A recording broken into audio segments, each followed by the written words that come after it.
Welcome everyone. I'm Ronnie from Ronnie's Garage in Southern California. We're holding our monthly tech meet. What we're going to talk about today is something that I don't usually talk about too much, and that's going to be an Arnage. Rolls-Royce and Bentley went through some changes and transitions. These particular models came out in 1998. As you can see, this is a significant change in body style from the previous versions.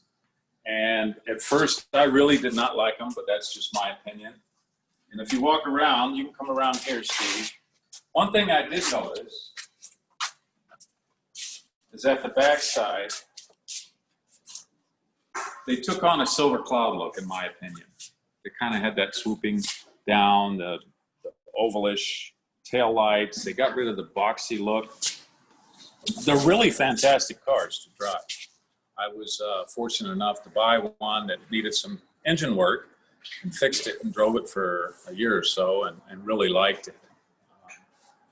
The interiors have changed a lot, or did change a lot. They got a nice big full console, a lot more electronic controls. This is a 2001. They did the white gauges, really kind of cool, I think. And then, really, they're a nice driving car, to be honest with you. The first versions came with the BMW engines. At first, they were the small V8, and then they went to a V12. And I don't remember which year, they went back, I think it was the red label in 2000. They went back to that big old Bentley V8 or Rolls-Royce V8. Same model, same basic engine as they came out with in late 1959. As you can see, this is a covered engine car, which means that they covered everything up with plastic. And I think the intention was to keep people from fiddling with things. That's my opinion. Most of the manufacturers went to something like this. We're going to pull this stuff off, and I'll let you guys see what it all looks like. But this basic engine here, once you get underneath all the stuff on top of it, it's that same pushrod V8 engine. Real big, it's 6 3/4 liter, big bores, 4.1 inch bore, and pretty solid engine. These, unfortunately, had some issues with head gaskets, and that's how I got my car when I had it, is it blew with the head gaskets. And head gaskets go in between the cylinder head and the engine block. And those gaskets are somewhere down in there, just so you know, way down in there. What we'll do, what do we need here to get this out? Oh, it's not even broken. These are pretty cool. The engine cover, they have some of the guy who built it supposedly sign them. All right, there's a serial number for it. Unfortunately, they're plastic, and these things break all the time. So now you get to see more of the engine. And what we've got up here is when they went to the Zytec engine, I think it was in 1994 on the Rolls-Royce and Bentley, they had to do it to meet emission standards. Now, the emission standards required that if you have a cylinder that is misfiring, which can cause excessive emissions, you have to be able to tell the computer not only that there's a misfire, but also which one.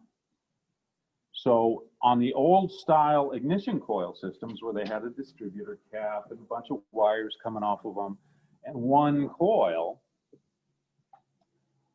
you could not monitor which cylinder was misfiring. You could only say, okay, something's misfiring.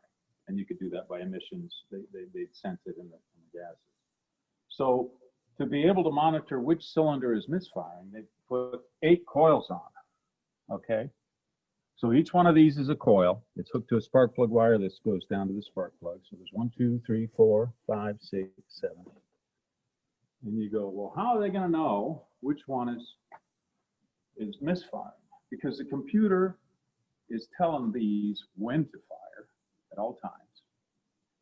And also when it notices that there's a misfire, there are knock sensors, and it'll sense where the misfire is on when they're firing that. That's when it's happening. But that all makes sense. It's a great idea. I think that the coil-on, these are called coil-on, basically, spark plug wire, spark plug. And you can, the only problem is when if you get a massive failure, and all of them go bad, they're expensive. Okay, that's pretty rare.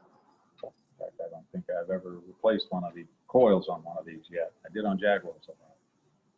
So what we've got here is we've got a big old turbocharger. You can see that here. That's that Garrett turbocharger that they use. It's basically the same one that they used, I think, until from when they made the Bentley Turbo. It's basic same one, I think, until they went to the twin turbo, and I think that was 2002-3 on this model.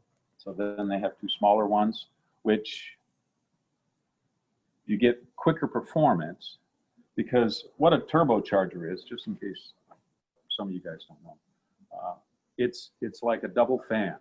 So on one side, there's exhaust gases. So all the exhaust coming out of the car pushes this fan. And the other side sucks air and pushes it into the engine.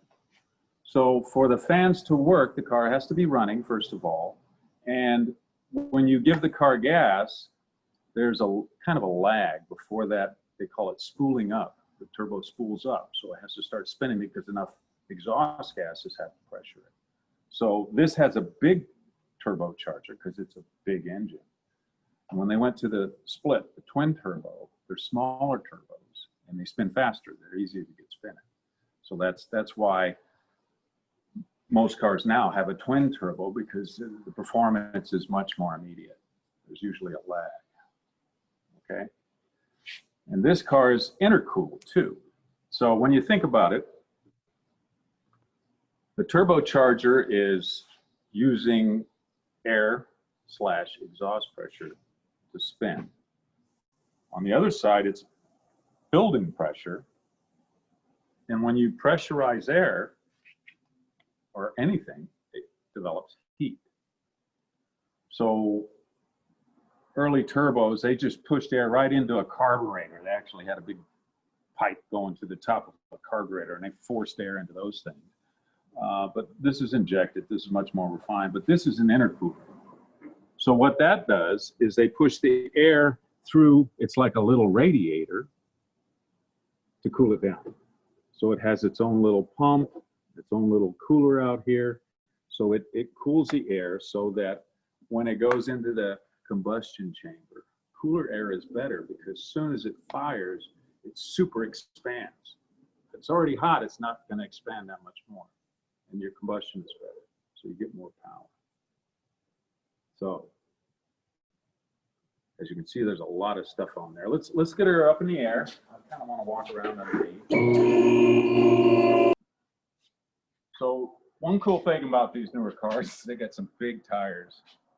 Okay, so they usually handle pretty well.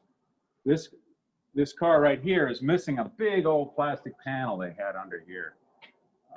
And what they did, I think that most of the manufacturers put that under there. There were two reasons, in my opinion. The first one was that all the super duper race cars, they have sheeting underneath because there's drag. So if you imagine a car, it's just pushing through air, right? If you imagine that the air is actually water, that will make it more real. But all the air turbulence under here will slow down the car, and it affects lift. It can lift and all that. So they put those panels under here, and most of the manufacturers started doing that. Plus, there's an added benefit to the manufacturer when they do that, is any leaks take a long time to show up. So under warranty, you want to pick up those leaks while it's under warranty, right? So I have pulled these things off before, and they're pretty big panels. They're probably, what, 3 feet wide by maybe, yeah, they go all the way back to here. Yeah. And it just dumps fluid everywhere. But over the years, this is a 2001, they get broken, damaged, or some lazy mechanics will just take it off. And one drawback to those big covers is a lot of times they'll cover up the drain plug, so you have to pull them off, right, to drain the oil.